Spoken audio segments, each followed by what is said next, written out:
Educate them? I think it starts in the home. It starts with the parents. You have too many parents now that is not involved with their children. It's like with a lot of it, you see the parents act like they're afraid to talk to their children. I had a child tell me, we went into the Jackson Training School in Cabarrus County, and the young man says that his mother didn't run her household. He did. And what is that for a 14-year-old child to say? He could run his mother's house because she was afraid of him. The law have it to where a parent, if it hits the child can call the police on the parent. We need to take back our children. We need to take back our streets. We need to let our children know we love you enough to discipline you, because God loves us enough to discipline us when we're wrong. We should love our children enough to discipline them, to let them know, I love you, but I will not stand for you to walk around with guns in your pockets, your pants hanging down, disrespecting people, doing the things that you're doing. We need to take back our children. Nobody else needs to take them back from us. We need to take them back. We need to stop it. We can stop it if we stick together and let people know. What we say in Cabarrus County is murder's not a game show. Nobody wins, but everybody loses. Because you can't take back what you can, and you can't take and give us back what you're taking away from us. And sure, the person that killed us, their family hurts too. It was one predicament in Cabarrus County where I knew both mothers. I knew the mother of the murdered child, and I knew the child that was accused of killing the child. And it was awkward to see these two mothers, both of them crying in front of the jailhouse. One was there to see her son, the other one was there to find out why did they kill her son. It hurt both mothers to stand there. And at that point, I was sort of like in the middle, because the young lady that her son had got killed, her mother had called me and asked me to go to the jailhouse to get her daughter. And when I drove up, I knew both mothers, but I had to go to the mother that had lost her child. But also I had to explain to the mother that the one that her son was accused of killing this child, I gotta be with her right now. It doesn't mean I don't care about you, but I need to be with her. She needs confidence. And you know, it's hard. It's hard when you can see both parents stand there and both of them crying because both of them have lost. Correct. Nobody won in this case. Both of them has lost. Yes, ma'am. Also, I think, you know, because we have adults that are also killing adults. It's not just the children. Okay. And I think we have to help them to understand the value of life. Somehow we've got to find a way to put value back on life. People think more of things than they do about a life. I had someone recently in my neighborhood where the man was upset because some teenagers were walking across his grass. And you know, he'd asked me before to speak to their parents about him walking across the grass, and I spoke to one parent but hadn't had a chance to talk to the other one. And when he came up that particular day, he was really upset. He goes, well, I don't want a path in my yard. And I said, and I understand that. He said, but if they keep doing it, I've got something for them. And I said, you don't kill people over grass. You don't kill people over grass. We have got to become bigger than things when it comes to a life. I mean, we've got people killing each other over such silly things as something somebody said, or you bumped my car door. I mean, I know somebody, they killed them because they bumped their car door. Or that you looked at me wrong. Why are you looking at me? I mean, we have got to help us to get bigger than those little small things that we think are so important that it causes us to take somebody's life. We've got to get bigger than that. And that's even the adults. It's not just the children. And if we can be better examples for the children in the way we handle stuff, maybe the children may get something out of it too. And realize that, okay, I can't go and shoot somebody because I don't like the way they spoke to me. I mean, we were at a candlelight service one night, and these people came, or we were already there for a young man, and somebody came up and asked for a candle, and the guy didn't like the way he asked him for the candle. They were getting ready to pull guns right there at a candlelight service for somebody else. I'm going like, oh, come on, y'all, we got to do better than this. I mean, we've been to several where people wanted to pull guns out there because somebody did something or said something right then and there that they thought they couldn't outlive. You can outlive anything. You can outlive it if you just let it be like water rolling off your back. But what we've got to do is stop being so sensitive where people can't say anything to us. Can't nobody say nothing to your children, you know, without you wanting to pull out a gun and kill them. You know, killing cannot. My thing is, why is it that people have to die? Can't you beat them up? What happened to the little street fights we used to have? You know, what happened to the kick them in the shin or something? You know, why is it that we gotta kill them? Why do people have to die? So I'm trying to help everybody to understand just that we've got to put value back on life.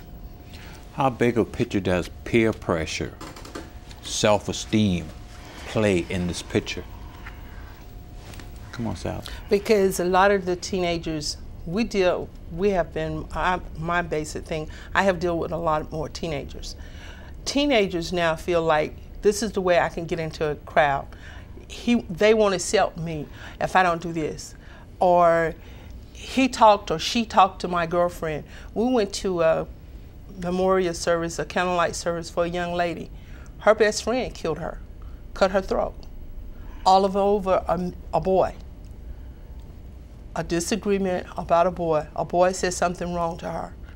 Her friend cut her throat, went to her house and cut her throat. What kind of friendship was that? Who puts a man or a young man before a friendship with a girl? Judy's my friend. Why would I want to cut Judy over a man? I don't think so. It's not that important. You know, peer pressure now, and it's different than when we was growing up. They may throw a stick on the ground or something and say, if you step over this stick, you broke my mama's back. Now, they wouldn't handle it the same way. They want to be big in their friends' eyes. But once they commit the crime, their friends walk away and leave them and go get another child to take that place and say, okay, you know, he proved to us that he was big and bad. He killed somebody or he hurt somebody up. We need to take back our children. That's the whole thing. We need to take them back as adults, as mothers and fathers. We need to take it back. We need to let them know that we are proud. We're a proud race of people. We got to get back to understanding and learning to love ourselves. Because a lot of it has to do, we don't love ourselves enough to want to make a difference, to want to take a stand. You know, I agree with you wholeheartedly. Enough is enough. It should not be any more parents having to stand at the cemetery and bury your children. But the parents, you got too many parents just don't even want to hear that until it knock on their door, and then they're like, oh, why wasn't Mothers of Murdered Offspring spared? Why are they not showing up right now? Well, you're the same people that laughed at us and talked about us, and we've been in the parade in Cabarrus County. You know who treats us and smile at us? It's the white people that smiles. Our own color turn their head and look the other way. We got to start looking at each other and knowing we can no longer allow it. How do we solve this problem? I mean, because it's an issue that's been ongoing. And I know, how do we educate the community?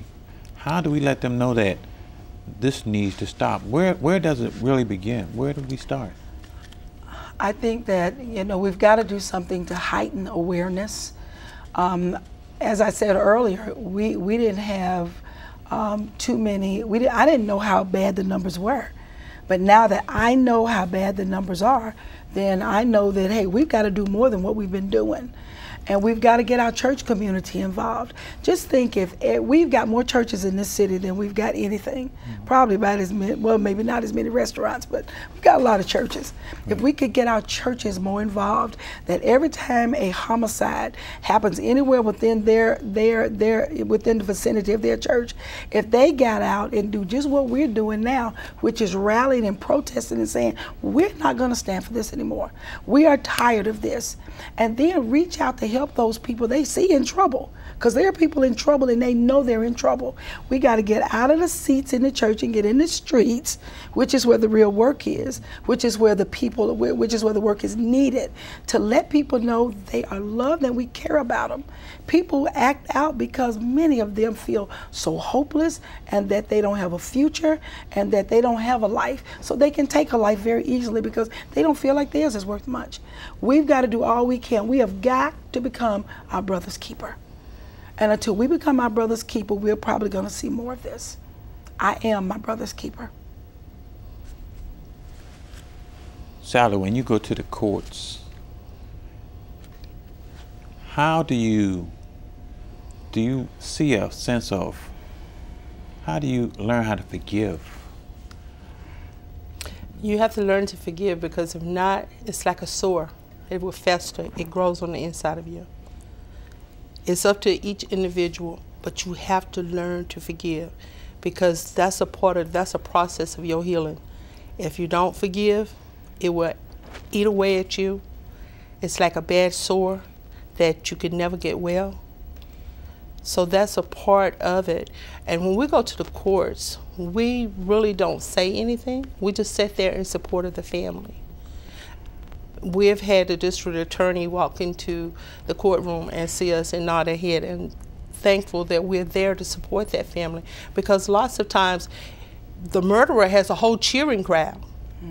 It's a whole list of people over there cheering this person on that has committed this crime. We've been in the courtroom and watch a murderer turn around and look at the family and give smirks. You know, like it's something big that you've done, but it's not. And this family's sitting here and they're bawling their eyes out, they're crying. And the only thing we can do is sit there and support them and let them know we're here. Because like I told you earlier, we just don't go to them at the time of the death. We're there. Some of my best friends now are women and families that have lost children. And that's because we stay in contact with each other. We're there for their birthdays, the anniversary of their children's death. We do so many different things together because we become a family. We become a whole new family when this happens. So when we're in the courthouse, we're there totally to support the family, and forgiveness is a very big part of it. And there is a lot of, whether you believe it or not, a lot of parents or families do find forgiveness for the person that committed the act. We're running short on time, ladies. I really appreciate you coming on.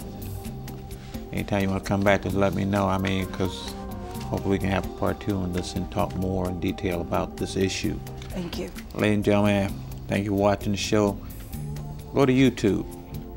Turn on Paul Brown Show with guests, Mothers of Murdered Offspring, and you can watch this show over and over again. You be encouraged. Thank you.